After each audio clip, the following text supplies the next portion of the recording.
Welcome back to Northwest City Politics in the Know with Juanita. We're glad that you're joining us again this week.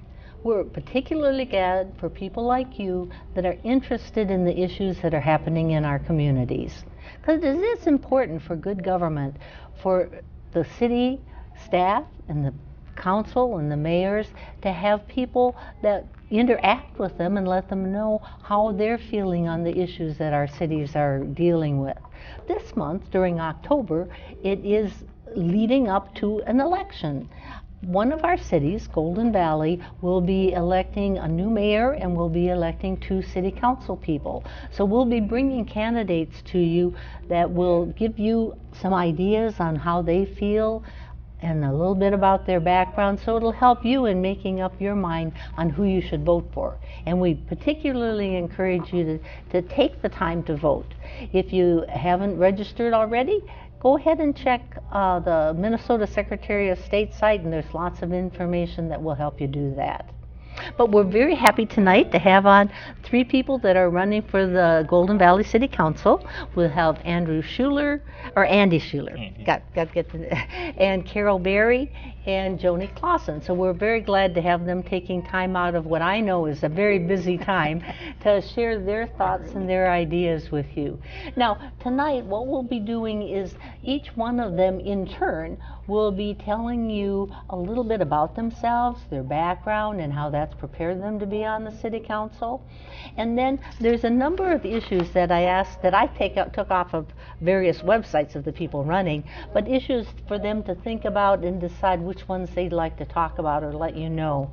The issues would be the Blue Line extension for the light rail transit, the Bottineau line, current economic redevelopment projects, the projects that are dealing with businesses, because separate from that there's a lot of housing projects that are going on in Golden Valley at this time. The future of the Brookview Community Center is an important issue. Several people on their websites talked about the values that are important to maintain into the future for Golden Valley. Then how Golden Valley has used tax increment financing, or what's referred to as TIF, how they've used it in the past and how they'd like to see it be used in the future. And then increased communications between councils and residents, particularly on ideas on how this might be accomplished, and then how they would balance city services versus tax issues. Now, we're going to start off with Andy Schüler, so I will turn the microphone over to you and let you tell our audience out there a little bit about yourself. Introduce yourself to particularly the people in Golden Valley. Sure. Thanks, I want to say first, Juanita, for inviting us on. Getting involved in local politics has really renewed my faith in the democratic process. Well, that's good. Yeah, it's nice to have people invite you to forums and public access shows like this. I've helped people get, I've petitioned to help people get on the ballots in the past. Oh, right. Mostly for third parties, and they're exclusively not allowed to go to debates or, they have to jump a bunch of hurdles to be involved, basically. Right. But anyway, so my name's Andy Schüler. I am running for city council this year. I was born and raised in Golden Valley. I attended St. Margaret Mary Church, Sonneson Elementary School, Plymouth Middle School, Purpose Center for Arts Education. And I've been a volunteer here since 1996. Right, yeah, you're one of our own, right? Yeah. So I love this resource, and I know Joanie's father had a big part in it. That's great. I purchased a home in Golden Valley last year with my partner, and we just love it here. Yeah, we moved with my family away in 1994 from Golden Valley, and I just wanted to come back because I love all the greenery and it's close to the city. Oh, right. And I'm humbled to say that I'm endorsed by 3 minor parties. I know it's a nonpartisan race, so I feel I'm privileged or lucky enough to be transpartisan, I guess. Right. That's the Ecology Democracy Party, which I was elected chairperson of in 2011. The Legal Marijuana Now Party, which is now an official, legally recognized minor party in Minnesota, along with 5 other minor parties, all of which want to legalize marijuana. Or as I like to say, cannabis, which is its official name, before all the propaganda hit in the 30s. And the Green Party, 5th District. And this year I was recently elected to the board of directors for Minnesota NORML. That's the National Organization for the Reform Laws of Marijuana. Oh, okay. And yeah, that's pretty much a little bit of my background. Okay. And why I think I'm a little bit prepared to get more engaged in the political process on an official level. It's hard to get your voice heard, you know, when you're volunteering for groups or doing grunt work, petitioning. Let's start out with whatever issue you'd like to talk about first. Sure. I guess the most important one to me, well, regarding your question on how we can increase communication between city council and citizens. Right. I think a main pillar of our democratic process is obviously elections. Yes. So I think we should start at the ballot box, and I would like to see, I'm aware that there's some legal hurdles to jump. But, a wiser man than myself once said that there will never be mountains you won't have to climb when it comes to injustice in this world. Probably Ralph very Nader. true. Very true. Right. And he was actually a strong influence on me during the past decade. So I would like to see electoral reform. In 2013, there were 9 candidates plus write-ins. Right. And the two people elected received 17 and 21%, which are, you know, it's fairly small numbers. 62% of the votes are pretty much not legitimately being represented. Okay. So if we're serious about increasing communication, we need to be serious about electoral reform and upgrade our antiquated electoral system. It was invented by British aristocrats 300 years ago. You know, I think it's time for a more modern upgrade. I propose we replace our block voting method, which is a winner-take-all system, with something called choice voting, also known as single transferable vote. And it's used in a lot of countries, and it's actually used in 2 elections in Minneapolis, including one at-large park and rec election, and one, the Commission on Estimates and Taxation, I believe it's called. So basically, it's proportionally representative. That way, instead of somebody winning with 17%, you would win. It's similar to ranked choice. Okay, I was just going to ask you. Right. But it's proportional. Ranked choice is still a winner-take-all system. Okay. So this way, even if your first, choice doesn't win, your second or third might, and that way, more people have more voice in government. Whereas right now, if you don't get, you're just kind of out of luck if your candidate doesn't win. So I think that's a great system, and it's used in a lot of countries and cities and other places.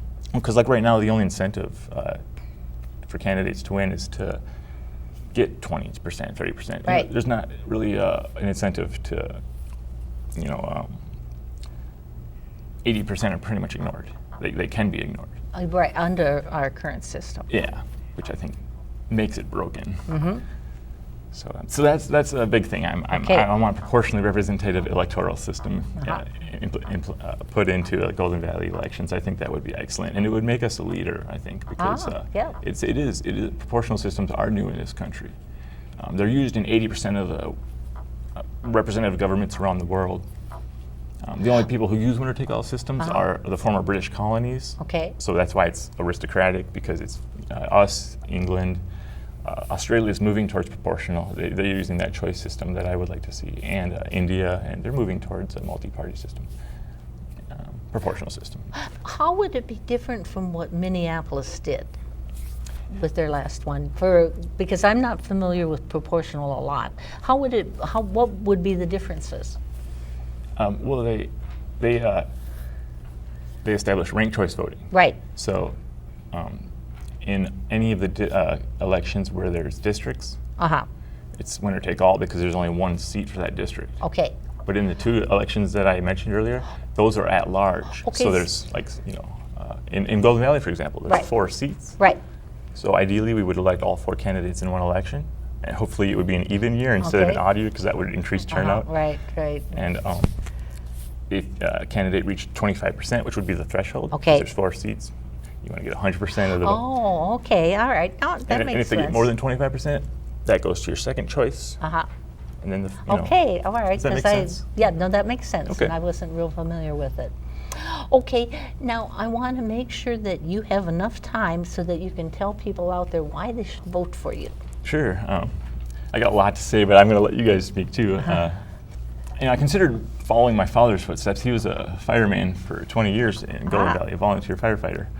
And I had to come to terms that I just don't have the physical capacity to perform those tasks successfully. Sure. But I'd like to think that maybe I'm pretty confident that I could put out political fires, if you will. But basically, I think I could represent the common man. I don't have a law degree or a political science degree. I went to art school. But I do have a lot of experience just doing grunt work, talking to people, educating about these newer ideas that are used and successfully, and I think we should emulate those successful ideas like genuine progress indicator, proportional representation, removing corporate and private influence from public government. So yeah, I would just, it's like my dad told me, I always support the little guy. So he had a big influence on my independent type mindset. Sure. Yeah. Well, thank you very much. Thanks, Juanita. And we'll move on to Carol Berry, and I'll give you the opportunity to introduce yourself out to our wider audience. Thank you, Juanita. And I appreciate you allowing me to come to this forum and having Andy and Joanie with me to talk about the issues so that the Golden Valley voters got a chance to consider all the issues. I'm a single parent, and I've got my 90-year-old mother living with me and my golden retriever Blue.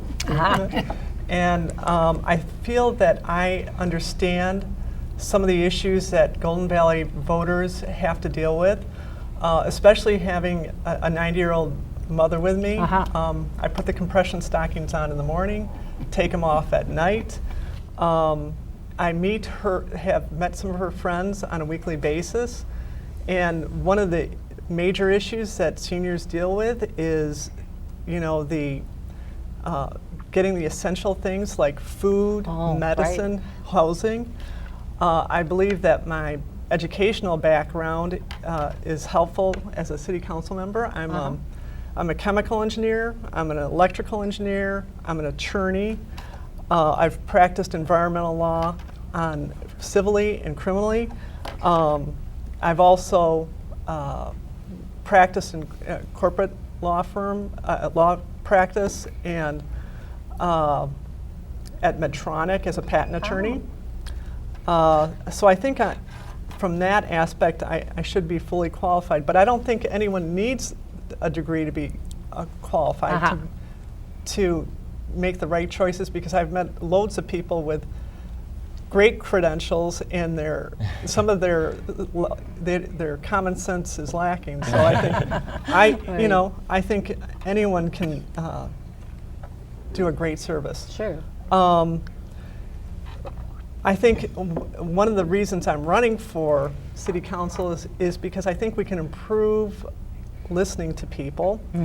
I will listen to everyone, and I will give my vote to recognize the majority of voices I hear, and I will respect the voters by ensuring that their money is well spent, especially since in my listening tour I have heard loud and clear, and I know you have too, Joanie and Andy, that seniors are being taxed out of their homes.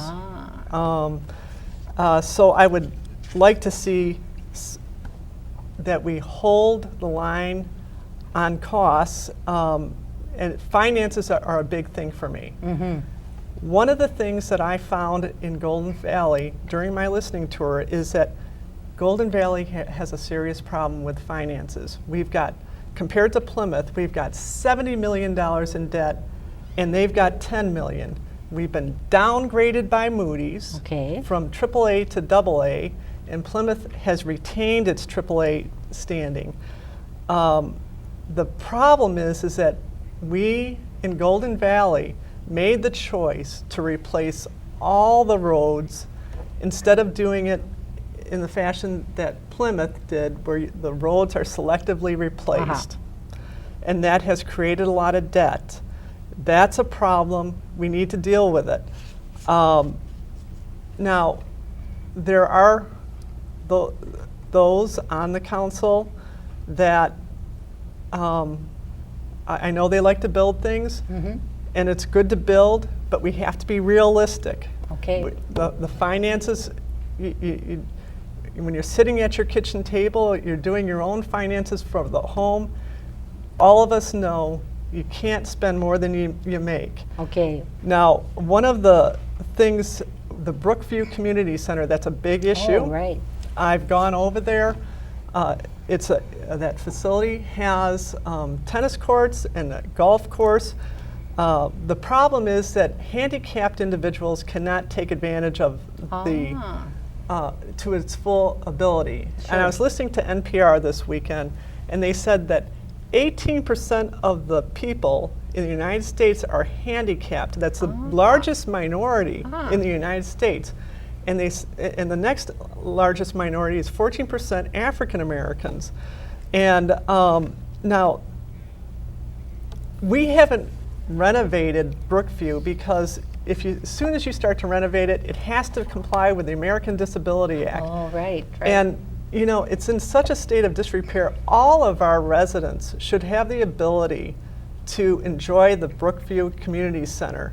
And I think even though we may not be legally obligated to, I think we have a moral duty to make sure that everyone can take advantage of it. And I would support replacing it for $15 million. I would pay for it by privatizing the management of the golf course, because we shouldn't be competing with private golf organizations, and we would retain the asset, but we would just have the management done.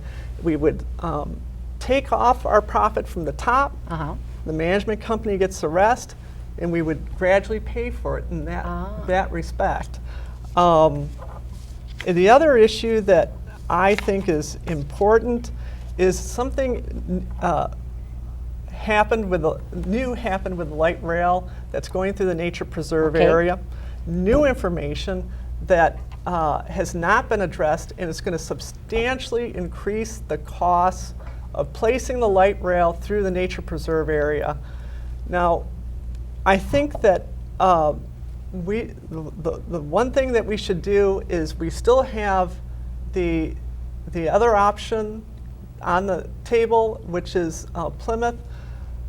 We should have the light rail, regardless of what you're doing, if you're planning a light rail or rapid transit through with buses, the most logical place to put it would be in front of your businesses and where the people are located. Placing the light rail near the nature preserve area where very little will get access to it, and whether they even have a station or not is in question. The big issue that has come up is that the freight line is, they have told Hennepin County that they will not give them access to their property unless they get an agreement that they are going to have 2 freight lines instead of 1. And I talked to one of the vice presidents from BNSF, and he has stated that they're only at the beginning of the process. There's going to be substantially new costs, and it's going to take a long time. Okay, I'm going to stop you there because I want to give you time to tell the people out there why they should vote for you, those from Golden Valley, on November 3rd. Thank you. I will work very hard for you. I will donate every last red cent that I get from the city council will go to Golden Valley charities picked by the voters. I will listen to every voice, and I will make sure that I vote to represent the voices that I've heard. And I want you to take your neighbors, grab your friends, and go down to the voting booth and make sure you vote. Vote for me, but make sure you vote. Right, very important. For someone. Get out there. We're doing our part. Don't stay at home on election day. No. They will. Now I'm going to move on to Joanie Clausen and have you start out by introducing yourself to our wider audience, but particularly speaking to Golden Valley people on how your background prepares you to be on the City Council. Well, I'm Joanie Clausen, and I'm running for re-election. I grew up in Golden Valley. My parents moved to Golden Valley when I was a year old. I was raised in Golden Valley. I've raised my own family in Golden Valley. I taught at Golden Valley Middle School. I've participated in Park and Rec, being coach. I own my own business. My heart, my whole life has been in Golden Valley. My dad served on the council for 22 and a half years. He actually was a founding father of Northwest Cable. Right. And we're just so fortunate to have people like you who have come forward and put on programs like this to inform all of us. So thank you very much. You're And welcome. thank you too for allowing us to come. But I love Golden Valley. That's one of the reasons I'm running, and I love the people.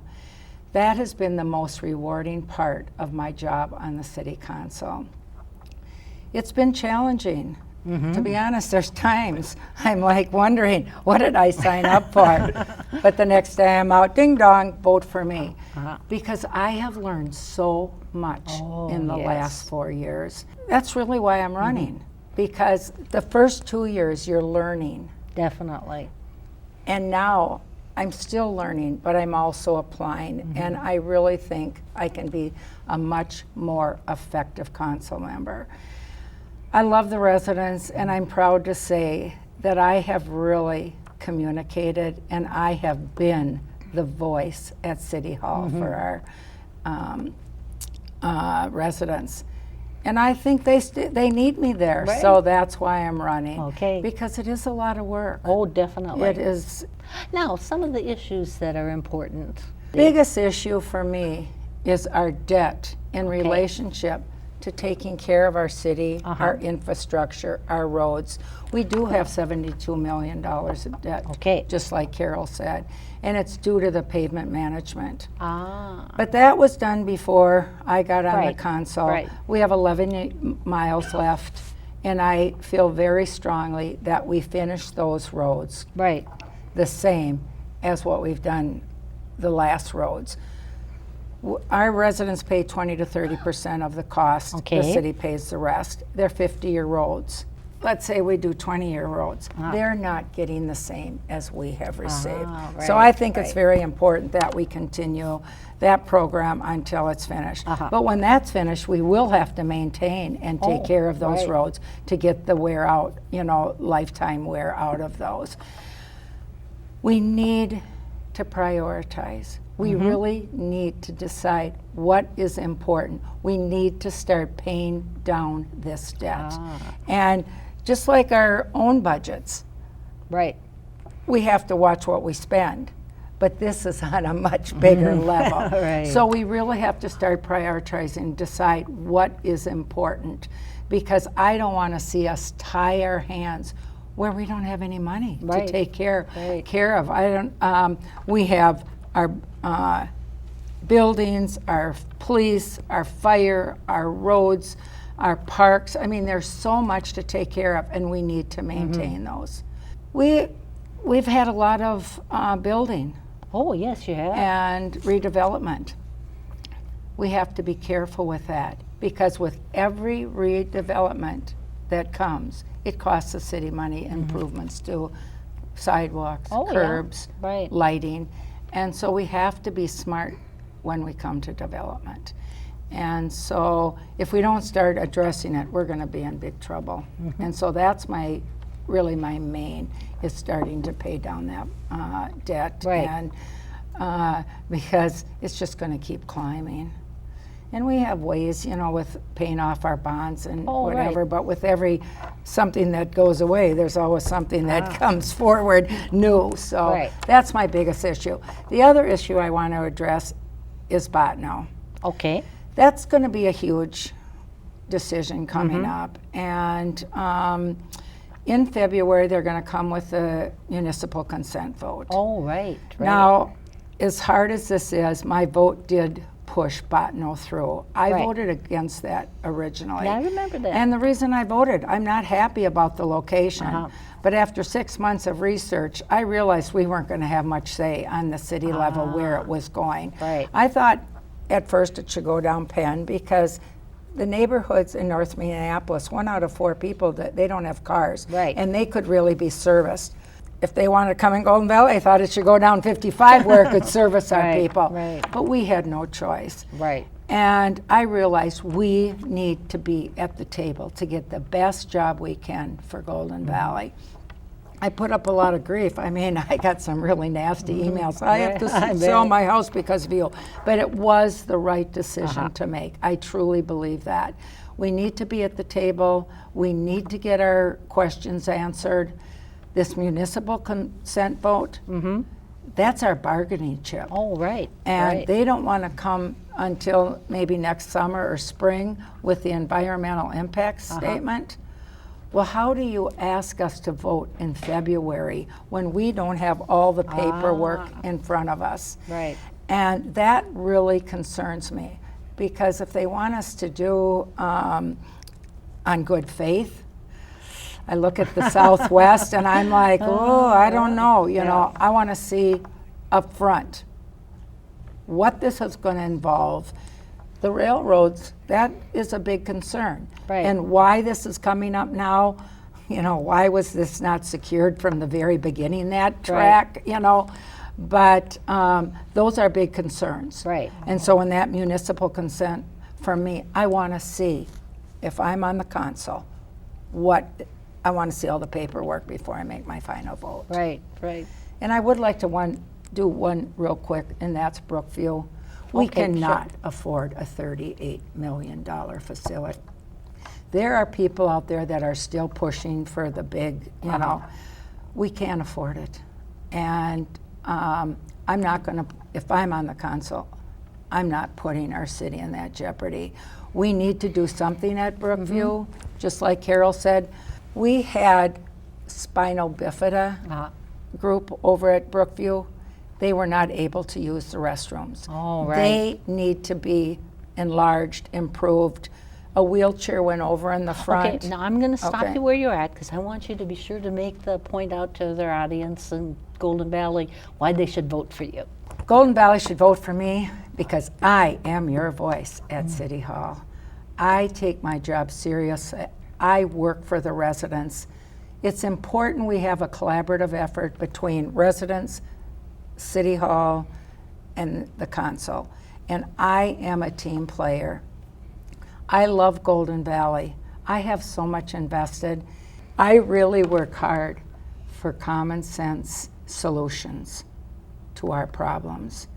And I'm not sure that's always the way, but it's really important. I listen, I'm a hard worker, and I'm dedicated. And that's why they should vote for me on November 3rd. Okay, well, thanks to all of you for sharing your thoughts and your ideas with our audience out there. But gather information. You can get it from our show, from the League of Women Voters debate, from the Sun Post. You can get it by contacting them, and I'm sure that they'll show up at your door one day. But find out information about the people running, those of you in Golden Valley, and then take the time to go and vote. And we're glad that you've been with us, and we hope you'll join us next week. Bye.